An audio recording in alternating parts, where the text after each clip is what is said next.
से यरूशलेम को लौटाया।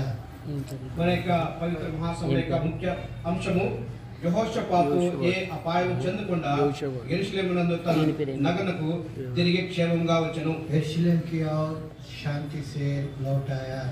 యెరూషలేము వైపు తను ఎంతో సురక్షితంగా వచ్చినాడు। ये यहोशापात का अनुभव है।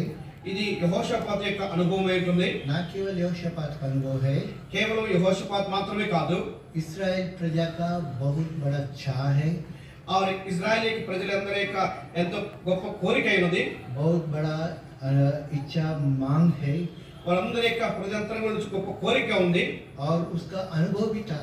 వారి యొక్క అనుభవం కూడా, ये आनंद भी वो लोग लिया है। ఈ యొక్క ఆనందాన్ని వారు అనుభవించినారు కూడా। इस्राएल प्रजा का ये आनंद था कि आनंद से यरूशलेम वापस लौटाना है। ఇజ్రాయేల్ యొక్క ప్రజల యొక్క అటువంటి గొప్ప కోరిక ఉంది, ఆనందంతో సంతోషంతో యెరూషలేముకు తిరిగి రావాలని। उनका चाह भी था, एक समय बहुत तरसा है इस बात का। ఎంతో గత కాలంలో అయితే వారు ఎంతగానో ఈ యొక్క క్షేమంగా తిరిగి రావాలని వారు ఎంతగానో కోరుకుంటూ ఉన్నారు, और उनका ये प्रार्थना भी था, వారి యొక్క ప్రార్థన కూడా అదే ఉంది, और उनका अनुभव भी हुआ है। అది వారి యొక్క అనుభవం అయి ఉంది। ना केवल इसराइल उनका अनुभव चाह मांग था, కేవలము ఇజ్రాయెల్ యొక్క కోరిక వారి యొక్క తృష్ణ మాత్రమే కాదు, ये परमेश्वर का इच्छा चाह और मांग भी है। ఇది దేవుని యొక్క కోరిక, ఆయన యొక్క హృదయ అభిలాష అయి ఉన్నది। प्रभु का लोग आनंद से यरूशलेम कुशल क्षेम से पहुंचे।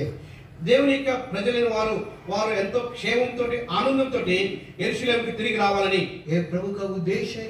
ఇది దేవునికి ఉద్దేశమైనది। प्रभु हमको उद्धार देकर ప్రభు మనకి రక్షణ ఇచ్చి उस महिमित यरूशलेम की ओर आनंद से कुशल क्षेम से जय के साथ हमको प्रवेश कराने के लिए प्रभु का इच्छा है। ఆ యొక్క గొప్ప యెరూషలేమైనటువంటి ఆ యొక్క ఆనంద నగరం వైపు మనందరినీ కూడా ఎంతో గొప్ప విజయోత్సాహంతో తీసుకెళ్లాలని దేవునికి కోరిక అయినది। इस हद तक प्रभु महान काम किया है। ఎంతవరకంటే దేవుడు ఎంతో గొప్ప కార్యాన్ని జరిగించినాడు। प्रभु के वचन में यरूशलेम के विषय में बात सूचित किया गया है। ఈ యొక్క యెరూషలేము విషయమే దేవునికి వాక్యంలో ఈ విధంగా వ్రాయబడింది, ये परमेश्वर का महिमित नगरी है। ఇది దేవునికి ఎంతో శ్రేష్టమైన గొప్ప నగరము। ये यरूशलेम ये बात सूचित कर रहा है, యెరూషలేము దీన్ని చూపిస్తుంది, परमेश्वर का हजूरी को सूचित कर रहा है। దేవుని యొక్క సన్నిధిని చూపిస్తుంది। लेकिन प्रभु के वचन में हम ये बात देख रहा है, అయితే దేవునికి వాక్యంలో దీన్ని చూస్తాము, यरूशलेम की ओर से दूर चले गया है यहोशापात, యెహోషాపాతు యెరూషలేము దగ్గర నుంచి ఎంతో దూరం వెళ్ళిపోయినాడు, और एक बहुत संकट के परिस्थिति में फंस गया। ఎంతో దుఃఖంలో ఆ యొక్క విపత్తులో తను ఇరుక్కొని ఉన్నాడు। और प्रभु की कृपा के द्वारा प्रभु उनको वापस वहां से लेके आया। అయితే దేవుడు తన యొక్క పెద్ద కృపతోటి ఆయన మరలా తనని తీసుకుని వచ్చినాడు। कुशल क्षेम से प्रभु लेके आया। ఎంతో క్షేమంగా తనని తిరిగి తీసుకుని వచ్చినాడు। मनुष्य के विषय में भी यही हाल बताया गया। దేవునికి వాక్యంలో మనుషుని యొక్క స్థితి కూడా అదే విధంగా ఉంది। परमेश्वर का उपस्थिति से దేవునికి సన్నిధిలో నుంచి मनुष्य अपना इच्छा के अनुसार दूर चले गया। తన యొక్క సొంత కోరిక వలన దేవుని సన్నిధిలో నుంచి తను దూరం అయిపోయినాడు। परमेश्वर की इच्छा नहीं कि मनुष्य अपने मनुष्य को अपने से दूर रखे। దేవునికి ఈ కోరిక ఇది ఏమాత్రం కాదు, మానవుడు దేవుని దగ్గర నుంచి దూరంగా ఉండాలని। लेकिन परमेश्वर की इच्छा है वो अपने साथ संगति बनाए रखे। అయితే దేవుడు కోరుచున్నాడు మానవుడు ఎల్లప్పుడూ నాతోటి సహవాసం కలిగి ఉండాలని। इसी उद्देश्य से मनुष्य को बनाया। ఇదే ఉద్దేశంతో దేవుడు మానవుని తయారు చేసినాడు। इसी उद्देश्य से मनुष्य को प्रभु वेदन वाटिका में रखा है। ఇదే ఉద్దేశంతో దేవుడు మానవుని నిలబెట్టినాడు। लेकिन परमेश्वर का आवाज सुनने से बजाय అయితే మానవుడు దేవునికి మాటను వినేదానికి బదులుగా, परमेश्वर का इच्छा पूरा करने से बजाय దేవునికి చిత్తాన్ని నెరవేర్చడానికి బదులుగా मनुष्य और अपना मर्जी को पूरा करते हुए शत्रु का बात माना है। అయితే మనుషుడు తన యొక్క కోరిక నెరవేర్చుకుంటూ శత్రువు యొక్క అపవాది యొక్క మాట వింటూ వచ్చినాడు। परमेश्वर का बात वो नहीं माना है, దేవునికి మాటను తను వినలేదు, लेकिन शत्रु का बात मानकर उसी बातों में फंसकर अपने आप को पाप के लिए दे दिया। దేవునికి మాటను వినకుండా శత్రు యొక్క మాట విని తనంతట తాను పాపంలోనే కూర్చుకొని పోయినాడు। परमेश्वर का बात नहीं मानने के कारण अनाज्ञाकारी है, पाप है। దేవుని యొక్క మాట వినకపోవటమే ఎంతో పాపము। దేవుని యొక్క ఆజ్ఞను తృణీకరించిన వాడుగా ఉంటున్నాడు। अनज्ञाकारी पाप है। అనాజ్ఞాకారి అనగా దేవునికి ఆజ్ఞకి మితిమీరటమే పాపము. प्रभु का बात नहीं मानना ही पाप है। దేవునికి మాట వినకుండా ఉండటమే పాపము. क्यों ऐसा हालत हो गया? ఎందుకు ఆ విధంగా జరిగింది? परमेश्वर मनुष्य के ऊपर दबाव नहीं दिया। దేవుడు మనుషుని ఏమాత్రము ఒత్తిడి చేయలేదు. ऐसा तू कर बोल के उनके लगाम लगा सकते थे, నువ్వు ఈ విధంగా చేయాల్సింది అని తన మీద ఒత్తిడి తేవచ్చు. लेकिन प्रभु वो लगाम नहीं लगाया। అయితే దేవుడు తన మీద ఏమాత్రం ఆంక్షలు విధించలేదు. स्वेच्छा इच्छा दिया है।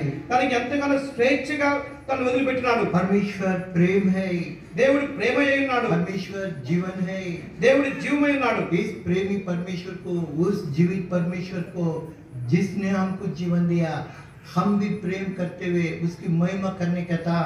అదే జీవం కలిగిన దేవుడు ఆయన మన నుంచి కోరుతున్నాడు. మనము దేవుని ప్రేమించాలని కోరుతున్నాడు. खुशी के साथ, आनंद के साथ उसकी स्पॉन्टेनियस हम प्रभु की महिमा करने हैं। మనంతట మనమే సంతోషంతో ఆనందంతో దేవుని సేవ చేయాలని కోరుతున్నాడు. लेकिन मनुष्य इस बात में नहीं आ सका। అయితే మానవుడు ఈ యొక్క దేవునికి ఉద్దేశంలోకి రాలేకపోయినాడు. इस परमेश्वर का उद्देश्य में जिस उद्देश्य उसको निर्माण किया नहीं आया। దేవుడు మానవుని ఏ ఉద్దేశంతో తయారు చేసినాడో ఆ యొక్క ఉద్దేశంతోటి ఆ యొక్క ఉద్దేశంలోకి మానవుడు రాలేకపోయినాడు. परमेश्वर के विरुद्ध में जो पाप किया है, దేవునికి విరోధంగా పాపం చేసినాడు. वो पाप है उसको जिंदगी में मृत्यु को लेके आया। అదే పాపము తన యొక్క జీవితంలో మరణాన్ని తీసుకొచ్చింది. रोमिन की पत्री 5 अध्याय రోమా పత్రిక 5వ అధ్యాయము 12 वचन में बात लिखा है। రోమా 5వ అధ్యాయము 12వ వచనంలో ఈ విధంగా వ్రాయబడింది. दयచేసి हिंदी कोई भी पढ़ी जाए, దయచేసి कोई भी हिंदी पढ़ सकते हैं हिंदी। रोमी 5:12।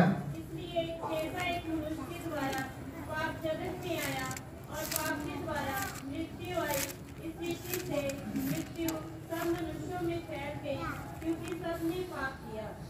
ఇటుండగా ఒక మనుషుని ద్వారా పాపము, పాపం ద్వారా మరణము లోకంలో ఎలాగ ప్రవేశించనో అలాగే మనుషులందరూ పాపం చేసి మరణము అందరికి సంప్రాప్తమాయెను. क्या ये बात हम देख रहे हैं? एक मनुष्य के द्वारा पाप इस जगत में आया, ఒక మనుషుని ద్వారా లోకంలోనికి పాపము ప్రవేశించను. पाप के कारण मृत्यु आया।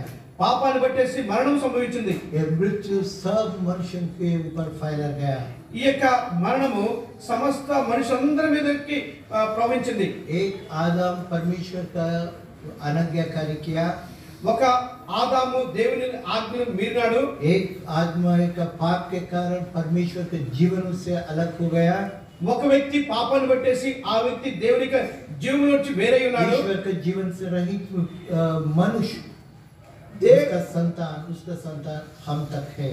और దేవుని యొక్క జీవం లేకుండా ఇక మనుషులందరూ కూడా అదే వంశంలోనే ఉంటున్నారు. ऐसा मनुष्य का हालत के बारे में बता रहा है। అటువంటి మనుషుల గురించి యొక్క పరిస్థితి చెప్పబడింది. लेकिन प्रभु का इच्छा है मनुष्य वापस अपने पास आए। అయితే దేవుని యొక్క కోరిక ఇదేమిది, మనుషుడు తప్పిపోయిన మానవుడు మరలా రావాలని కోరుచున్నాడు. प्रभु का इच्छा है मनुष्य बचाया जाए।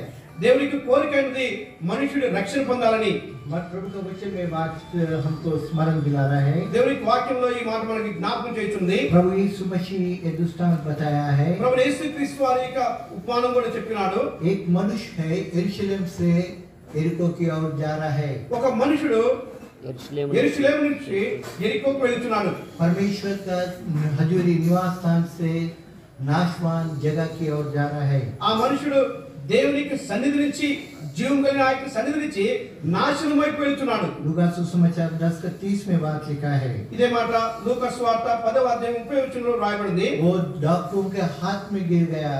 ఆ వ్యక్తి దొంగల చేతిలో చిక్కబడ్డాడు. वो डाकू लोग उसको मारा, लूटा, आधा मोया उसको फेंक दिया। ఆ యొక్క దొంగలు తనని పట్టుకొని తనని కొట్టి ఆ యొక్క వస్త్రం తీసేసి తనని కొర ప్రాణంతో విడిచిపెట్టినారు. निस्सहाय हालत में उस उजाड़ के मार्ग में वो पड़ा हुआ है। అటువంటి నిస్సహాయ స్థితిలో తను అక్కడ పడిపోయినాడు.